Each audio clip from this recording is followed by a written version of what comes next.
As I mentioned, one of my favorite movies in general is Evil Dead.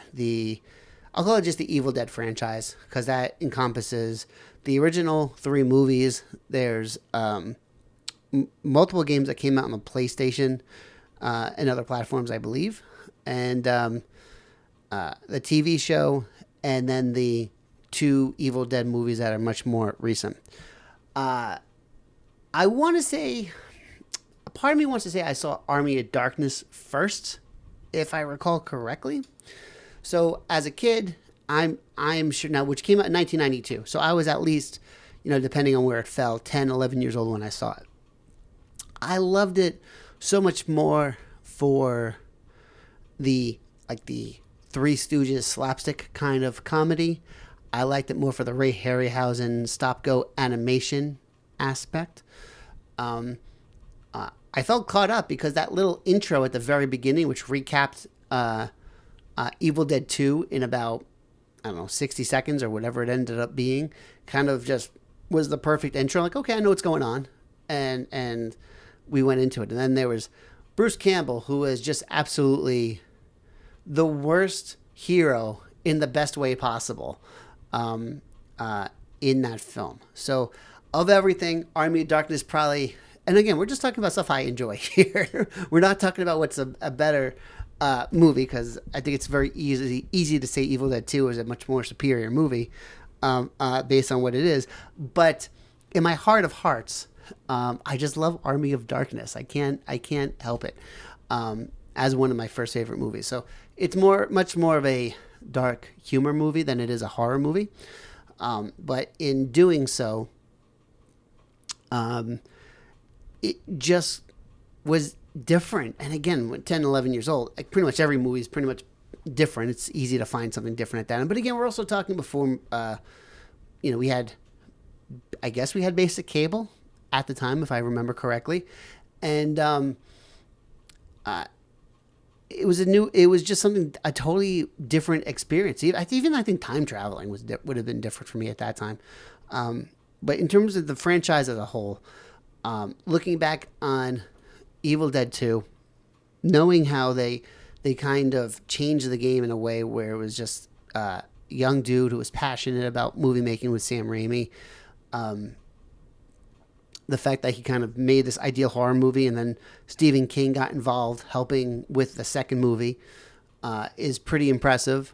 The camera angles, the camera shots, seeing how it was, those shots were kind of implemented in the Spider-Man movie, another, Marvel character I've loved since I was a kid. The comic books. There were some Evil Dead Army of Darkness comic books as well.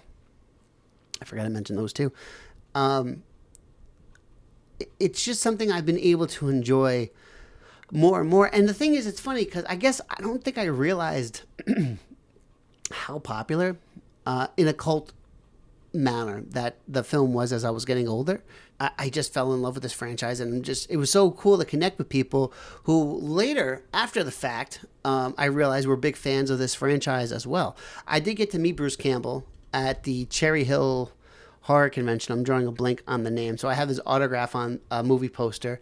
And it was cool because he was actually talking to me as well. He was actually asking me more questions. I'm sure just to break up the monotony of people talking to him. So when I told him I was a production assistant at the time at a local news station, he actually kind of just sounded genuinely surprised because I think on top of having a baby face, he probably thought I was going to say something kind of lame or mundane. So I think it kind of piqued his interest a smidgen as I said that. So that's pretty cool. I don't even know where to go next. There's just so much of this I enjoy. For the PlayStation, there was a handful of movies. I had just the Nintendo at one time and then PlayStation. I didn't have Xbox. It did have the Fistful of Boomstick, which was the later game, but it was just a lot more fun to play that game. So that was pretty cool. The comic books were okay. They jumped all over the place. So first with Boom Studios, if I remember correctly, they were pretty good. They did a crossover with Freddy Krueger and Jason Voorhees, which the artwork looked really cool. I liked the coloring, but if I recall correctly, the story was just, which was a bit of a bummer, to be honest with you.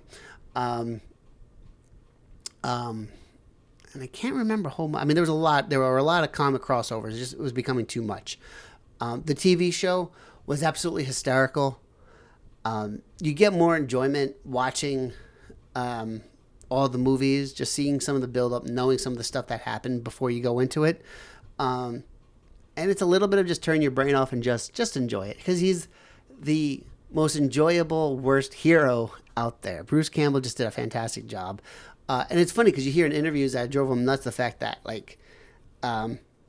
it's the role he's known the most for, but it was the role that it was like one of his first roles, and he was inexperienced, and it's just interesting hearing like kind of how he thought about it behind the scenes. Oh, and there was the Evil Dead musical, or Army of Darkness musical. I can't remember what it was classified as now, but that was, again, it was so much fun. I think we saw that in Morristown, if I remember correctly.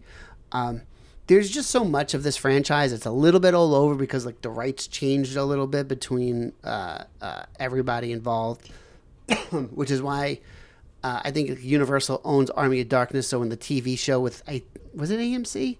They weren't allowed to mention some of the aspects of it, or they had to kind of dance around it a little bit, which was interesting. But it was always a great film, something I always enjoyed, all the films, especially Army of Darkness.